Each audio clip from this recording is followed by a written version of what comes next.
Doutor José Sócrates, obrigado. Obrigado mais uma vez, em nome da Conjur, por nos conceder essa entrevista. E, como eu dizia, li seu livro, só começou agora, que está sendo lançado aqui pela editora Contracorrente, né? E é um pouco assustador perceber ali uma miríade de semelhanças entre a Operação Lava Jato e a Operação Marquês. A semelhança, o que fica mais evidente, é o atropelo ou desprezo do devido processo legal. Nos dois casos, em nome ao que seria um bem maior, que é o combate à corrupção. O senhor acha que é possível criar mecanismos de controle eficientes para evitar que situações, casos como esses, se repitam? Acho que sim, e que é fácil encontrá-los. Basta que a política não autorize os agentes da justiça a cometer atropelos ao devido processo legal e às leis. Como diz, os casos da Lava Jato brasileira e a Operação Marquês portuguesa são muito semelhantes, como disse. Aliás, eu quando estava a escrever o livro, porque eu escrevi esse livro 3 anos depois de ter sido preso. E demorei 3 anos porque não encontrava uma forma de contar a história que fosse suficientemente digna para ser considerada, enfim, literatura. A literatura tem sempre o desafio da forma de contar a história. E um dia ocorreu-me que talvez pudesse contar essa história do que aconteceu comigo, do que aconteceu aqui na Europa, em Portugal, com os textos que eu fiz na altura e uns textos que escrevi em 2018, quando escrevi o livro, que eram textos mais contemporâneos, mais recentes. Portanto, a dupla visão, a dupla voz, foi essa a primeira inspiração que tive. E quando isso aconteceu, corri para o computador para escrever, mas à medida que estava a escrever sobre o meu caso, estava tudo a acontecer no Brasil. Tudo, foi em 2018. Exato. Antes das eleições e com todo o espetáculo, e era impossível deixar de fazer essa comparação. E, portanto, decidi-me, ao mesmo tempo que contava a história da Operação Marquês, decidi também contar os episódios que estavam a ocorrer naquele momento no Brasil. E, como diz, as semelhanças são enormes. Repare, primeiro começamos pela, vocês aí chamam condução coercitiva. Exato. Aqui chamamos detenção para interrogatório. Tudo começa aí. Estas operações começam sempre com o espetáculo da detenção. E, no meu caso, como no Brasil, as detenções para interrogatório são o início de tudo. O início da brutalidade, o início da violência, e servem para apresentar como culpado aquele que querem perseguir. Porque esse espetáculo da detenção, o que gera é uma alteração naquilo que é o princípio básico do direito, a presunção da inocência, e transforma-o na presunção da culpabilidade. Isto aconteceu aqui na Europa, aconteceu aqui em Portugal, tal como aconteceu no Brasil. E eu achei muito interessante o debate que vocês fizeram aí no Brasil sobre a condução coercitiva. Porque a diferença entre Portugal e o Brasil, ao contrário do que possam pensar, e muitos brasileiros pensam isso, é que aqui em Portugal, sobre estes abusos, sobre esta vergonha, ninguém fala. Mas aí no Brasil fala-se e discute-se muito. E foi para mim comovente ver que a condução coercitiva do presidente Lula levou a um debate de tal forma intenso que subiu ao Supremo Tribunal Federal.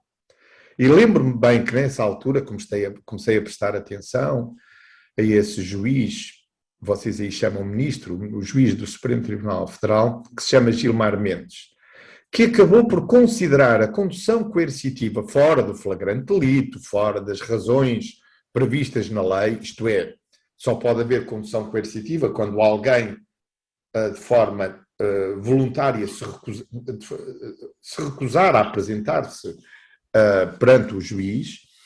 Ele considerou essa condução coercitiva um abuso e considerou-a inconstitucional. Aqui em Portugal continua a fazer-se isso. Aqui em Portugal nós temos uma lei que permite a prisão preventiva em casos ditos de excepcional complexidade, até 1 ano sem qualquer acusação. Eu estive preso 11 meses sem qualquer acusação. Apresentaram uma acusação. Quando eu falo de acusação, vocês chamam-lhe aí denúncia, não é? Apresentaram a denúncia 3 anos depois de me prenderem. 3 anos. Isso era impossível no Brasil. E esses abusos foram transformados numa técnica. Uma técnica que, basicamente, como alguém já teorizou aí no Brasil, consiste em utilizar a justiça para prosseguir fins políticos, para perseguir o adversário político, o inimigo político. E essa guerra, travada em nome do combate à corrupção, é o primeiro instrumento que corrompe as instituições. O que vocês viveram aí no Brasil é o mesmo que nós estamos a viver aqui em Portugal. Embora aqui em Portugal não se discuta. Aí no Brasil discute-se. E vocês têm consciência disso.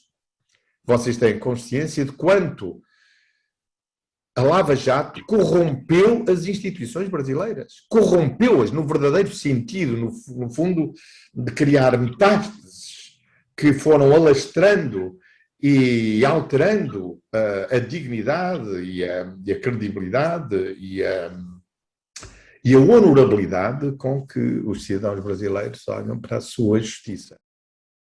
No finalzinho de dezembro de 2019, o Congresso brasileiro aprovou e o presidente da República, hoje, Jair Bolsonaro, sancionou uma lei que cria a figura do juiz das garantias, que é como se fosse o juiz de instrução de Portugal.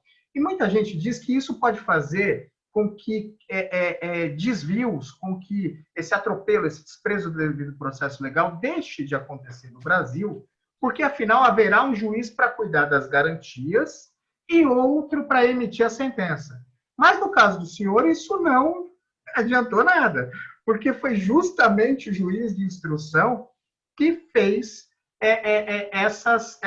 que comandou essa exploração midiática e esse atropelo do devido processo legal. O senhor acha que a figura do juiz das garantias pode ajudar a evitar atropelos do devido processo legal? Pode, mas a única forma que você tem de defender o processo legal e defender os direitos individuais, os direitos constitucionais, é pela atenção de cada cidadão e pela desconfiança permanente que deve ter relativamente aos abusos do Estado. Porque isso acontecerá em qualquer sistema, tenha ou não tenha juiz de garantias. Pode acontecer. E, portanto, a vigilância da política e a vigilância do cidadão são sempre necessários para que esses abusos não ocorram. Deixe-me desenvolver um pouco mais e elaborar um pouco mais nesta resposta, porque há uma grande semelhança entre Portugal e o Brasil relativamente a um ponto, e que é este.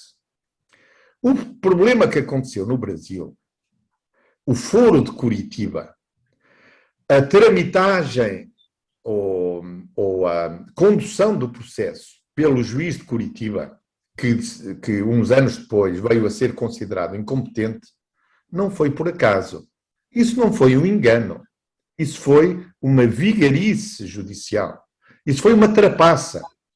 Isto é, eles escolheram o Foro de Curitiba porque tinham aquele juiz, queriam aquele juiz, o juiz certo, o juiz que iria permitir todas as arbitrariedades contra o presidente Lula.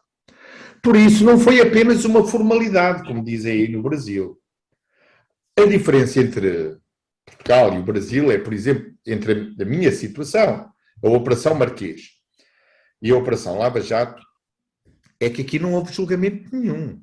7 anos depois, eu ainda não fui a julgamento, porque ainda estamos na fase de decidir se há ou não há julgamento. Repare bem, 7 anos depois, aí já houve julgamentos. Mas esses julgamentos foram viciados. O Ministério Público escolheu o juiz. Foi o que aconteceu aí. E o mesmo aconteceu aqui. Sabe, aqui em Portugal temos uma regra para escolher o juiz. Essa regra é a regra mais democrática que existe. É a regra do sorteio. Quando há muitos juízes Naquele tribunal, aliás, só havia 2. Mas tinha que ser feito um sorteio para que, quando o processo chegasse, para qualquer ato jurisdicional, teria que ser escolhido um deles. E a única regra que a lei prevê é o sorteio. Isto é, uma escolha aleatória feita eletronicamente. Isso demora uns segundos. Pois sabe o que é que fizeram no meu caso? Não fizeram o sorteio. Eles aldrabaram, viciaram a escolha do juiz. E escolheram aquele juiz que eles queriam, que permitiu todas estas barbaridades. É, digamos assim, o equivalente de Sérgio Moro aqui em Portugal, que se chama Carlos Alexandre. Onde é que reside a legitimidade da justiça? Porquê é que nós obedecemos aos juízes? Porquê é que nós aceitamos ser julgados por juízes? Bom, porque têm a legitimidade, porque têm uma formação, porque fizeram concurso e porque são imparciais. Toda a legitimidade do juiz deriva dessa condição de estar acima das partes, de não ter partes, isto é, de não ter favoritos, de não ter nenhuma inclinação por um ou por outro. Essa independência do juiz é a condição da legitimidade. Não há justiça sem isso. Não há juiz sem isso. Um juiz que não seja imparcial deixa de ser juiz. É como um árbitro de futebol. Se é uma das equipes a escolher o árbitro, deixa de haver lisura e as pessoas deixam de acreditar pela simples razão que o jogo está viciado. Ora, o que aconteceu com a Operação Marquês e com a Lava Jato foi exatamente isto. Aqui em Portugal escolheram o juiz. Isso agora entrou em investigação, sabe? Que uma das decisões do juiz foi extrair uma certidão e dizer ao Ministério Público, faz favor de investigar quem é que foi responsável por esta viciação. Porque já foi decretado que aquela distribuição do processo, do meu processo, àquele juiz foi viciado. Foi ilegal. Mas agora tem que se investigar quem foi o responsável. É evidente que os principais visados nessa investigação, os principais suspeitos, é o juiz e o procurador. Isto em qualquer país do mundo seria um escândalo. Não é em Portugal, porque, enfim, não há escândalos sem escandalizados. E todo o jornalismo português parece que não se passa nada. O senhor falou sobre a credibilidade da justiça, que a única coisa que faz com que respeitemos as decisões judiciais é a confiança de que o juiz é imparcial. Pois bem, aqui no Brasil, o juiz Sérgio Moro, logo depois de condenar o ex-presidente Lula, ele foi ocupar um lugar no governo Bolsonaro, no governo do candidato que ele, ao menos virtualmente beneficiou com a condenação do ex-presidente Lula. E aí há aqui no Brasil projetos de lei que criam um prazo de quarentena a ser cumprido pelos juízes para que eles possam deixar a magistratura para ocupar cargos políticos. As associações de magistratura, dos magistrados aqui no Brasil, são contra esses projetos. O que o senhor acha disso? Acha que é uma boa ideia que para ocupar um cargo político o juiz tenha que cumprir uma quarentena? Eu acho absolutamente razoável e de bom senso impor essa quarentena. Porque, repare, nós nos últimos 50 anos já vimos isto acontecer em vários países do mundo. Aconteceu agora no Brasil. E isso foi um escândalo. Os meus amigos brasileiros com quem eu falava estavam muito escandalizados e chocados quando esse juiz aceitou um cargo no governo Bolsonaro. E eu fartei-me de lhes dizer, isso é o princípio do fim. Porque eu já vi esse filme acontecer aqui na Europa. Esse é o princípio do fim. Agora vai-se perceber duas coisas. Primeiro, a mediocridade do personagem. E nesse momento ficou visível a sua parcialidade. Ele devia ter vergonha. Vergonha de aceitar um cargo no governo para o qual ele contribuiu, para cuja eleição ele contribuiu. Devia ter vergonha. E não tendo vergonha, acha que tudo lhe é admissível. Não. Esse foi o princípio do fim dele. E revelou, digamos, revelou o fingimento. Revelou o embuste. E revelou, como disse, a mediocridade. No fundo, esse juiz nunca passou de um ativista político que usava a toga para obter e para construir uma biografia. E sabe como terminam esses personagens? Terminam sempre falando para as pedras do deserto. Veja como ele está. E repare, se você olhar para a Europa, talvez não conheça a história europeia recente, como eu a conheço, eu já vi isso acontecer. Vi isso acontecer com o Di Pietro.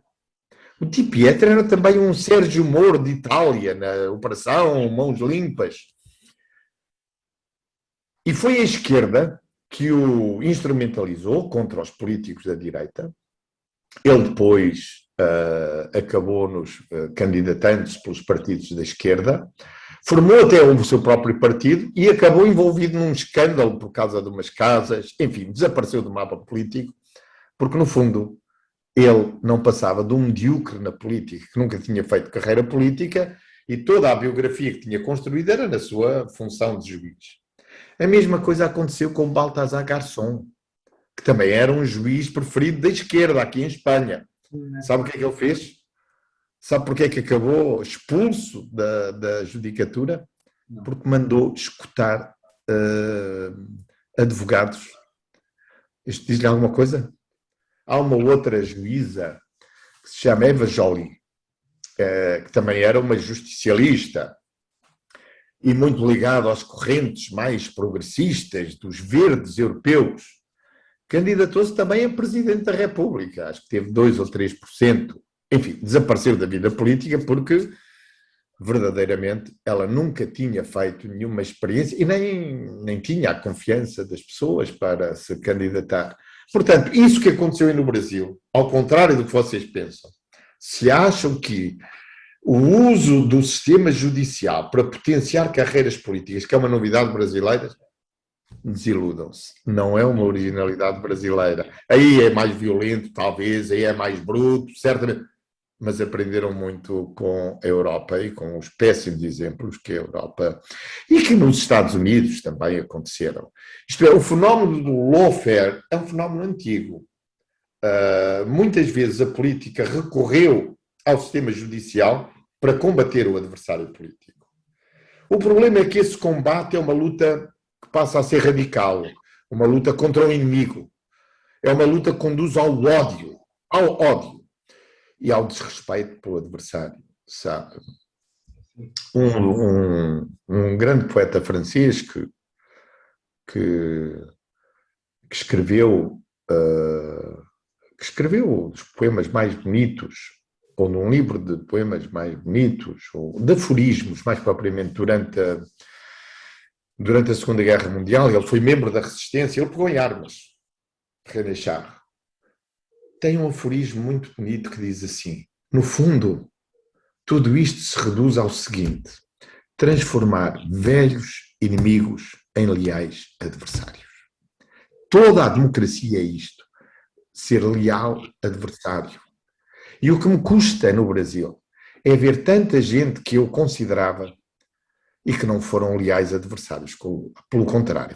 Eu fico muito impressionado quando vejo alguns políticos que eu me habituei a respeitar, não digo a admirar, porque não os conheci no exercício de funções, mas respeitava-os como sendo da direita democrática, como, por exemplo, Fernando Henrique Cardoso, José Serra, Alckmin, gente que conheci ao longo da minha carreira política e considerava-os como políticos muito respeitáveis.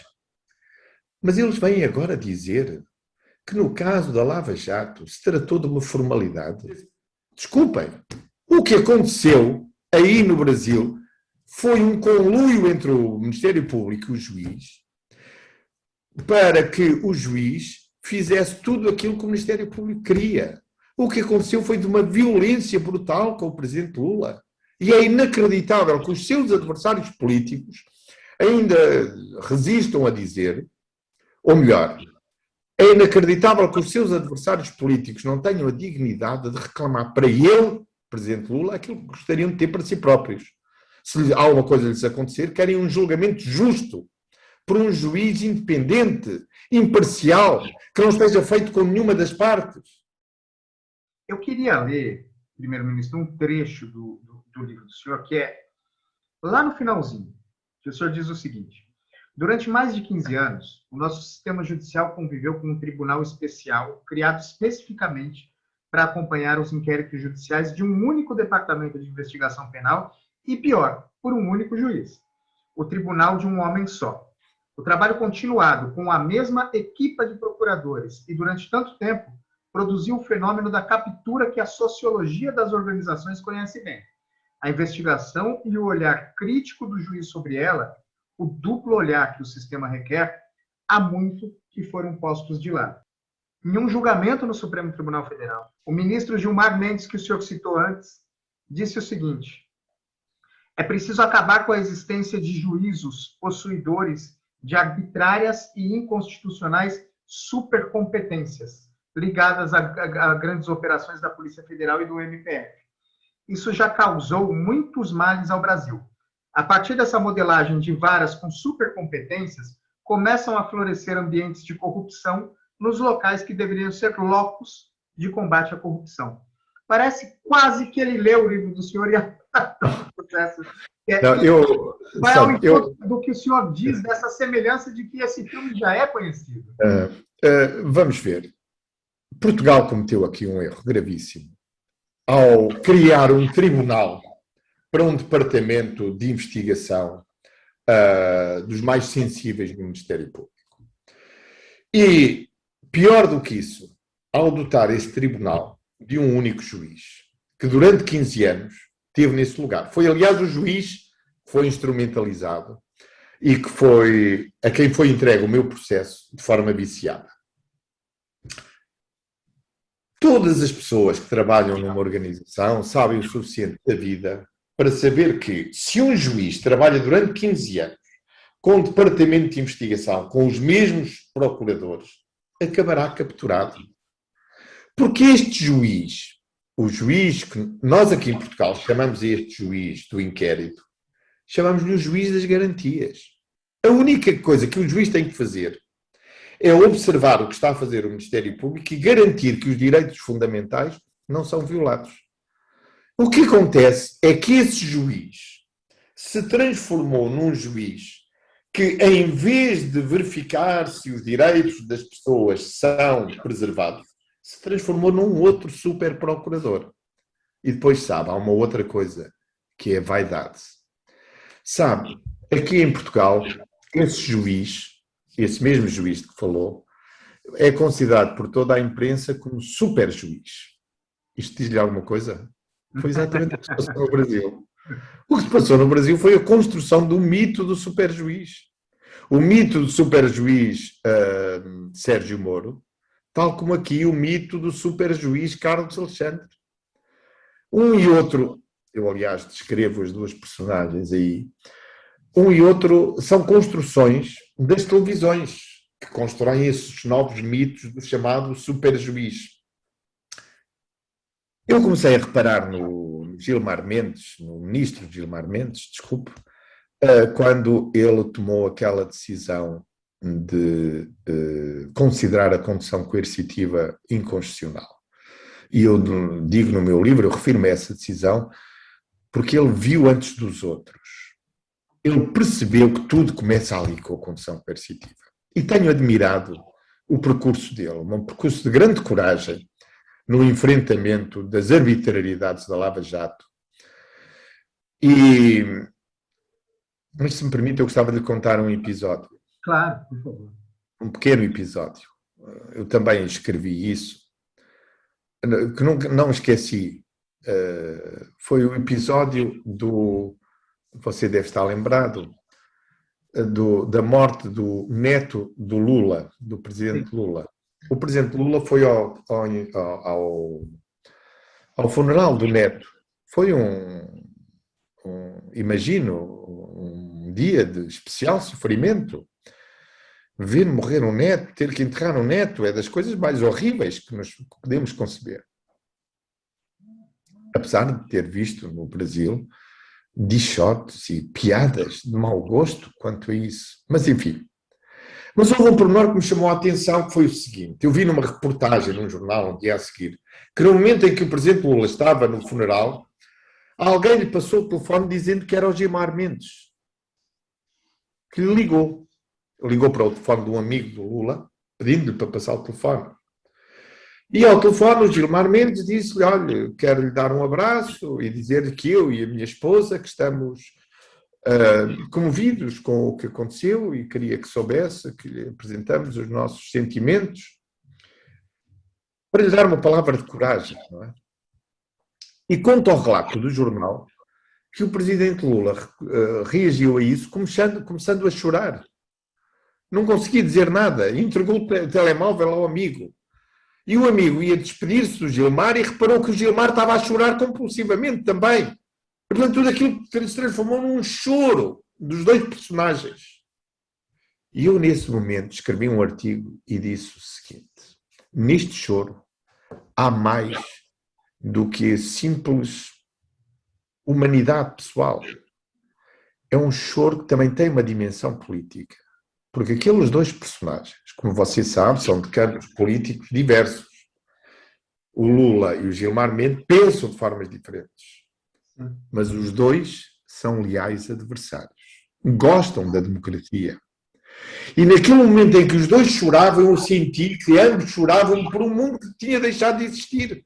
Um mundo em que se competia com lealdade, um mundo em que se competia com regras claras, um mundo em que todos, um lado e o outro, davam o melhor para ganhar eleições, para convencer as pessoas, para atrair as pessoas, para fazer melhores propostas, para convencer que, se o escolhessem a ele, que o Brasil e o país iria por um caminho melhor.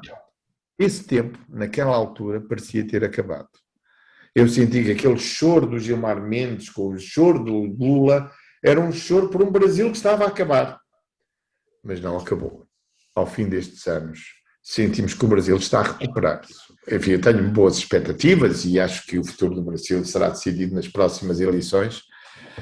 E, enfim, escuso dizer qual é a minha preferência, toda a gente percebe, mas não tenho uma perspectiva negativa. Pelo contrário, eu confio que o Brasil saberá encontrar o seu caminho de regresso à democracia, à competição justa e leal entre os adversários políticos. Tudo está aí, como dizia René Char, nesse pequeno epigrama que ele transformar velhos inimigos em leais adversários. Isto é a democracia. É por isso que o jornalismo tem que escolher que caminho quer ser. Ou é um caminho de liberdade, ou o jornalismo aceita que tem que fiscalizar todos os poderes e ser contra todos os abusos e não seguir acriticamente aquilo que são os abusos das instituições judiciárias. Porque o que está a acontecer no nosso mundo democrático é uma aliança subterrânea, uma aliança escondida entre os organismos das procuradorias, os organismos de investigação e os jornalistas, e baseados numa troca de favores.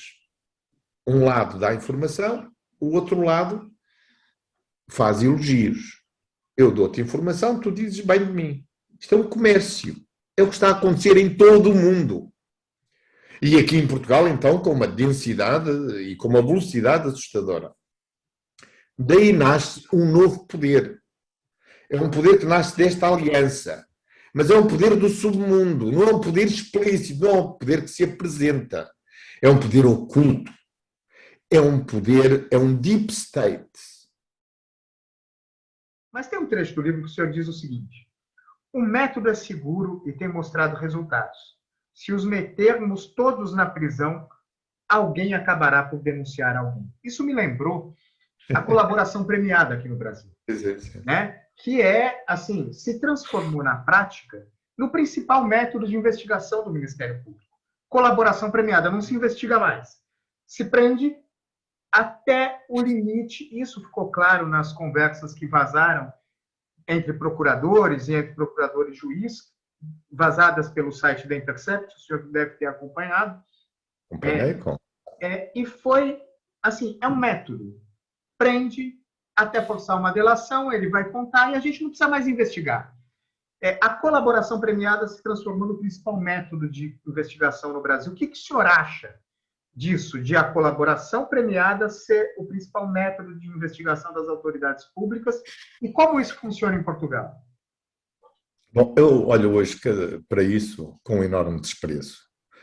Eu sou um social-democrata que, como os sociais-democratas europeus, são herdeiros do liberalismo clássico.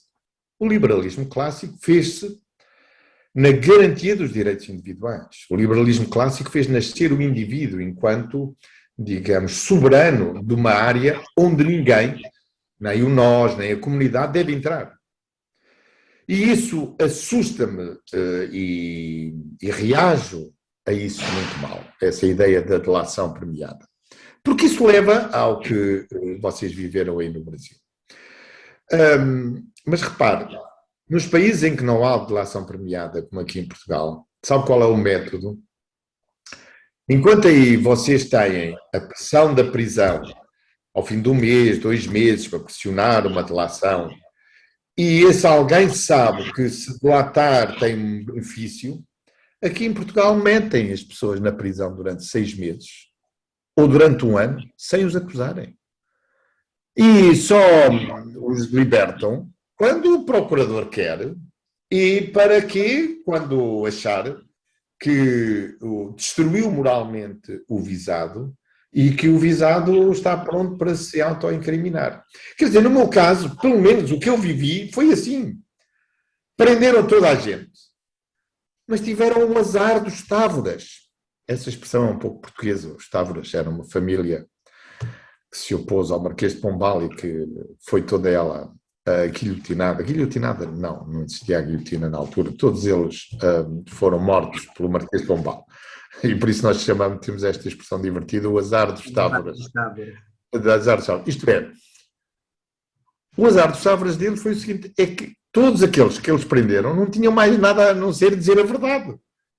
Nada daquilo que eles pensavam existia. No meu caso, eu estive 11 meses preso sem acusação. Repito, 11 meses sem qualquer acusação, sem culpa formada. Não é julgamento, repare, julgamento ainda não tive. Passaram 7 anos, 7, sem julgamento. Mas com uma acusação, isto é, com uma denúncia apresentada, só me apresentaram a denúncia 3 anos depois. Veja o escândalo disto. E fingem que não há aqui nenhum problema. Há um sério problema com a nossa justiça penal. E o problema é a utilização da prisão para investigar. Eu não preciso investigar, meto-te na prisão, enquanto não confessares, deixo-te lá 1 ano. O GAFI, que é o Grupo de Ação Financeira Internacional, e a União Europeia, eles têm recomendado leis cada vez mais duras contra a lavagem de dinheiro. Por um lado, é importante combater crimes. Por outro, há um endurecimento cada vez maior da legislação penal e esses desvios que a gente observa e sobre os quais o senhor falou alarga aqui nessa nossa entrevista. O senhor considera legítimas a pressão da Europa, do GAFI, nesse sentido, de um endurecimento cada vez mais maior para tornar a legislação penal cada vez mais rigorosa? Não. Não. Tirem-me desse filme. Eu não quero fazer parte desse filme. Eu aprendi a minha lição. Quer dizer, o que é que aconteceu no mundo desenvolvido nestes últimos 20 anos? O momento crítico foi o momento do atentado terrorista em 2001. Sim. A partir daí, por pressão dos Estados Unidos, todos os sistemas democráticos decidiram dar mais poder às autoridades penais, às autoridades estatais e reduzir a liberdade individual. Eu acho isso tudo horrível que se fez. Os exageros que se fizeram em nome da luta contra o terrorismo. E depois em nome da luta contra a corrupção.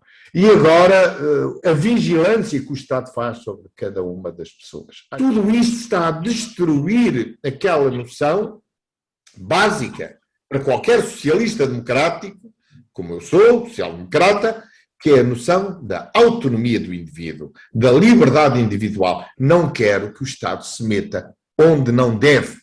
O que está a acontecer e que aconteceu nos últimos 20 anos, depois da guerra ao terror, com a desculpa do terrorismo, depois com a desculpa do financiamento do terrorismo, depois com a desculpa do combate à corrupção, é o fortalecimento das instituições estatais e a diminuição da liberdade individual. Portanto, quando me pergunta o que é que esses grupos aqui europeus, eu digo, por mim, ponham-me fora desse filme. Não acredito nisso e acho que a batalha dos Estados democráticos é por valorizar e por dar mais autonomia ao indivíduo. Não por dar menos autonomia e dar mais poderes ao procurador, mais poderes à polícia, mais poder aos juízes para perseguir e penalizar as condutas sociais, ainda por cima de formas ambíguas, que não se sabe exatamente o que é que eu posso ou o que eu não posso fazer. Tudo isso é um mundo a que sabe, o Partido Socialista aqui em Portugal formou-se na defesa da liberdade. Em 1975, em 1974 nós tivemos a nossa Revolução.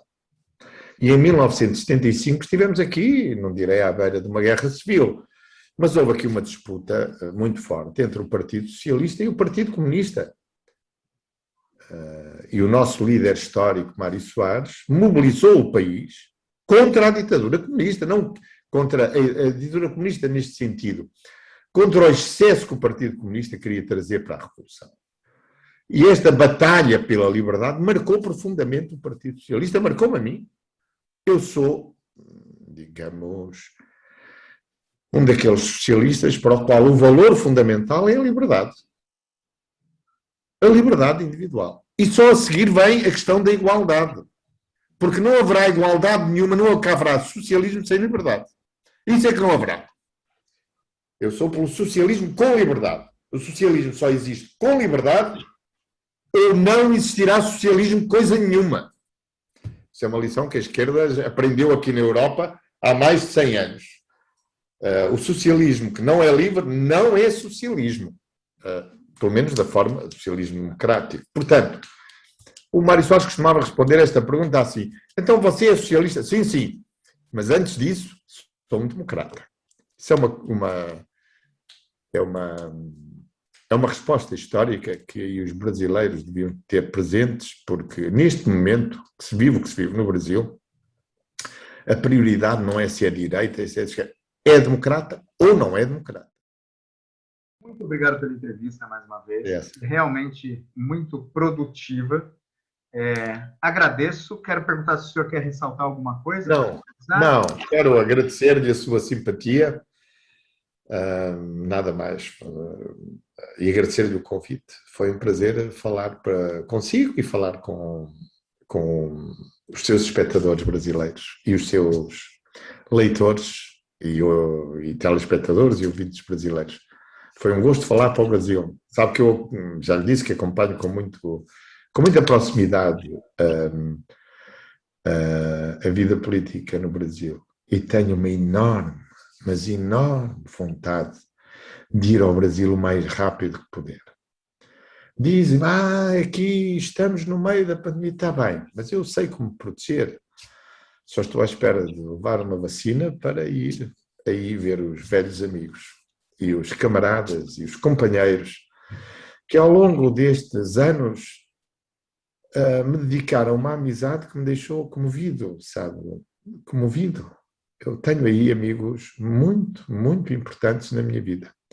Portanto, tenho muitas saudades do Brasil e vontade de ir aí. Talvez a gente se possa encontrar em breve.